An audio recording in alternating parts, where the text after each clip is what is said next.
सीमा बहुत ही भोली भाली और सीधी सादी थी। सीमा जितनी भोली भाली और सीधी सादी थी, उसकी सास सुनीता उतनी ही बेशरम थी। एक रोज सुबह के समय सुनीता के घर उनकी पड़ोसन विमला का आना होता है। अरे सुनीता, कल सुना है तूने पान वाले को छेड़ दिया। अरे तू ऐसी हरकतें क्यों करती है, वो भी इस उम्र में? और नहीं तो क्या करती। उस बूढ़े को मैं काफी समय से देख रही हूँ। मुझे देखकर बिना बात के हंसने लग जाता है। जब वो मुझे लाइन मार रहा था तो मैंने मार दिया, तो क्या बुरी बात हो गई। अरे तो तू इस उम्र में भी अब लाइन मारने वाली है?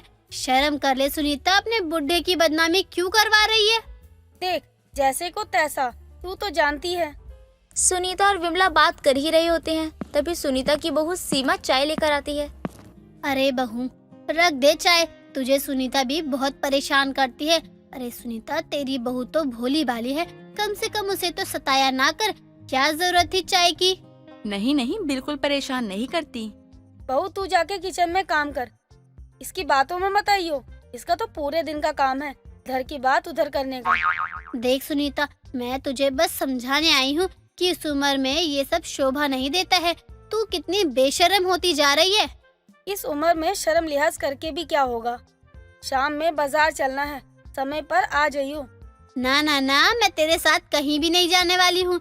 मेरे बुड्ढे ने तेरे साथ ऐसी वैसी हरकत करते हुए मुझे देख लिया ना, तो मेरी टांगे तोड़ देगा वो। तू कहे तो तेरे बुढ़े को पटा लूं?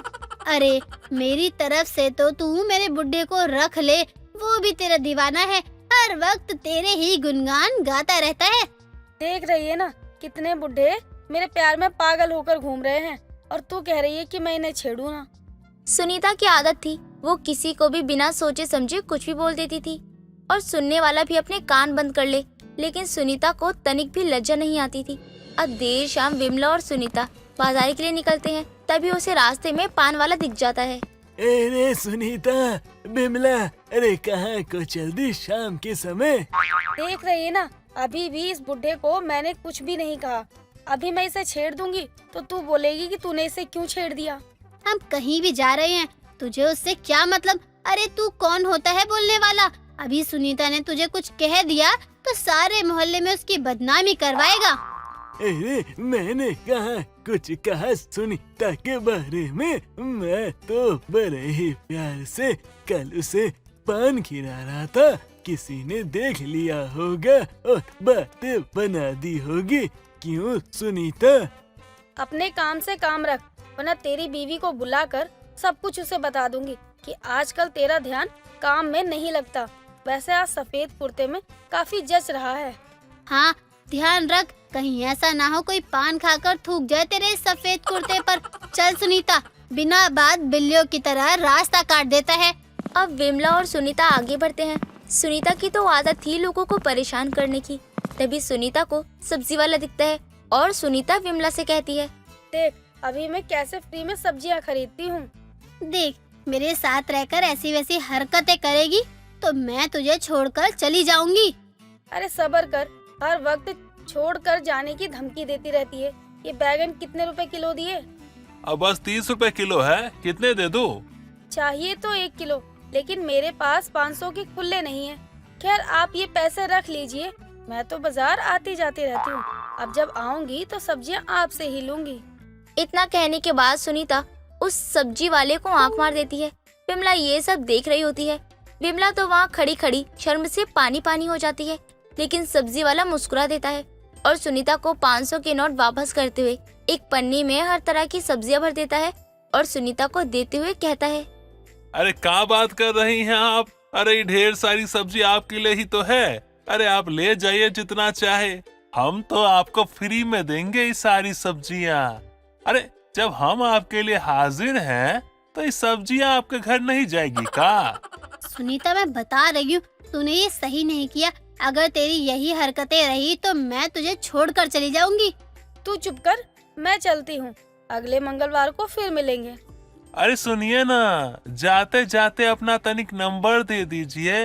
वो क्या है ना, जब यहाँ पर ताजी सब्जी आएगी ना अच्छी वाली, तो हम आपके घरवा पहुँचवा देंगे। हाँ, मेरे बुढ़े का नंबर लिख, 9573 4। अरे बहन जी, आप तनिक चुप रहिए वरना दतिया काट लेंगे हम आपको, समझी? अरे हम इनसे बात कर रहे हैं, अब काहे बीच में कूद रही हैं जी? मैं तेरी बीवी को बहुत अच्छे से जानती हूँ। आज ही तेरे घर में जाकर तेरी बीवी से कहती हूँ, बाजार में आने वाली औरतों पर तेरा पति लाइन मारता है। अरे तो क्या हम अपनी मेहरारू से डरत हैं? अरे उसका तो खुद का चाय वाले के साथ चक्कर है, वो काम को रोकेगी जी। अरे हम किसी के साथ चक्कर चला रहे हैं तो क्या गलत कर रहे हैं? जब हमारी मेहरारू चला सकती है तो हम काहे नहीं चला सकते? राम रे राम, दोनों मियाँ बीवी एक से बढ़कर एक है। सुनीता तू चल यहाँ से। अरे अब क्या कर सकते हैं, जब साथ वाला धोखा दे जाए तो हमें भी तो धोखा देना बनता है ना। क्यों, सही कहा ना मैंने? अगर तू यहाँ से नहीं गई तो मैं तुझे छोड़कर चली जाऊंगी, और आज तो मैं तेरे बुढ़े से बात करके ही रहूंगी कि तू कितनी बेशर्म हो गई है। सुनीता की तो आदत थी कि वो ऐसी हरकतें करके भी शर्म नहीं करती थी, लेकिन सुनीता को इस बात का अंदाजा नहीं था कि उसकी बेशर्मी के कारण उसकी भोली भाली बहू पर कितना भारी असर पड़ सकता है। एक रोज वो सब्जी वाला सुनीता के घर आ जाता है जब सुनीता घर पर नहीं होती। अरे घर में कोई दिखाई नहीं दे रहा? अरे घर में कोई है नहीं का? अरे हम ताजी ताजी गोभी भिंडी टमाटर सब्जी लाए हैं जी, ले लीजिए। अरे आप घर में कहाँ घुसे आ रहे हैं? माँ जी घर में नहीं है। मैंने कहा माँ जी घर पे है ही नहीं। अरे कोनो बात नहीं, हम उनके लिए सब्जी लाए थे, अगर वो नहीं है तो आप ले लीजिए ना। अभी फ्रिज में बहुत सारी सब्जियां हैं। माँ जी ने सब्जी लेने से मना किया है। जब माँ जी आएंगी तो मैं उन्हें बता दूंगी कि आप आए थे। अरे कोनो बात नहीं, जब सुनीता नहीं है तो तुमसे ही काम चला लेंगे हम। तुम्हारे कहने का मतलब क्या है? जाते हो या भी बुलाओ किसी को? सब्जी वाला सुनीता के ना रहने पर सुनीता की बहू सीमा से बदतमीजी करने लगता है। वहीं दूसरी तरफ विमला सब्जी का ठेला सुनीता के घर के बाहर देखकर तुरंत ही उसके घर जा पहुंचती है। तभी वो देखती है कि सब्जी वाले ने सुनीता की बहू सीमा का हाथ पकड़ रखा है और सीमा उस सब्जी वाले से लगातार अपना हाथ छुड़वा रही है। तेरी इतनी हिम्मत कि तू मेरे घर की बहू को परेशान करे, वो भी घर में आकर। झाड़ू कहाँ है? बहू रुक, आज इसका भूत उतार ही देती हूँ मैं। इतना कहने के बाद विमला पास में रखी झाड़ू उठाती है और सब्जी वाले को मारने लगती है। सीमा वहीं दूर खड़ी सहमी होती है। तभी वहाँ सुनीता का आना होता है और सुनीता को विमला सारा हाल बताती है। अब सुनीता को भी काफी गुस्सा आता है और वो भी सब्जी वाले को डंडे से मारने लगती है। विमला और सुनीता सब्जी वाले की खूब पिटाई करते हैं।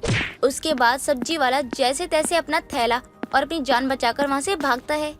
सुनीता, ये सब तेरी वजह से हुआ है। तेरी बहू तो भोली है, लेकिन तेरी बेशर्मी ने आज तेरी बहू को मुसीबत में डाल दिया था। मैं तुझे मना करती रही, लेकिन तू है कि मानती ही नहीं है। तू सही कह रही है विमला, ये सब मेरी वजह से ही हुआ है। बहू तू ठीक तो है ना? मेरी वजह से तू आज कितनी बड़ी मुसीबत में फंस गई। अगर तूने ये सब हरकतें नहीं छोड़ी तो तेरी बहू पर और भी मुसीबतें आ सकती है। बाकी तेरी मर्जी। माँ जी मुझे आपसे कोई दिक्कत नहीं है, लेकिन कुछ लोग होते हैं गलत। नहीं बहू, तू सच में बहुत भोली है। तुझे बाहर की दुनिया का कुछ भी नहीं पता है। मेरी ही गलती है कि उस दिन मैंने इसे अपनी बातों में फंसाया और ये घर तक आ गया और मेरे न रहने पर तुझसे जबरदस्ती करने लगा। वो तो समय रहते विमला काकी आ गई, वरना वो मुझसे बदतमीजी करने लगा था। बहू मुझे माफ कर दे।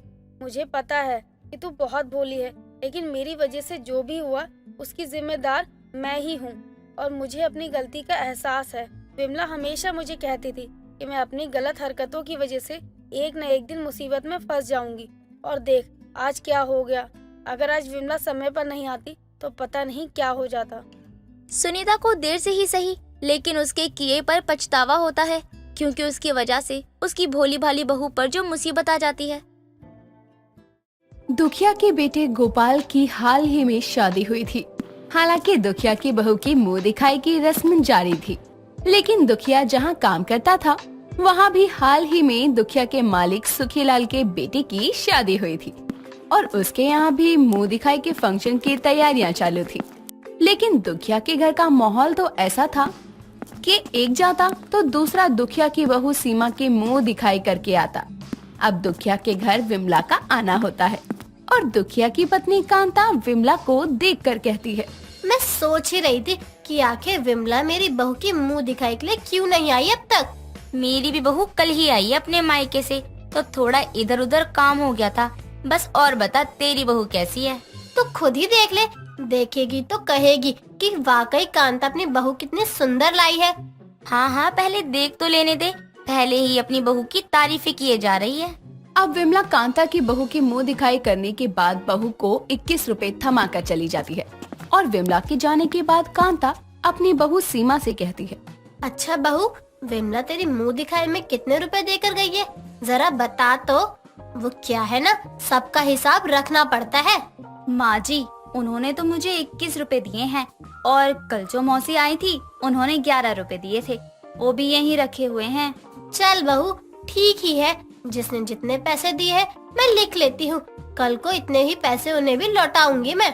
अब देर शाम दुखिया घर आता है और दुखिया को खाना देने के बाद कांता अपने पति से कहती है, और तुम्हारे मालिक के क्या हाल है, उनका फंक्शन कब है, हमें बुलाया है भी या नहीं?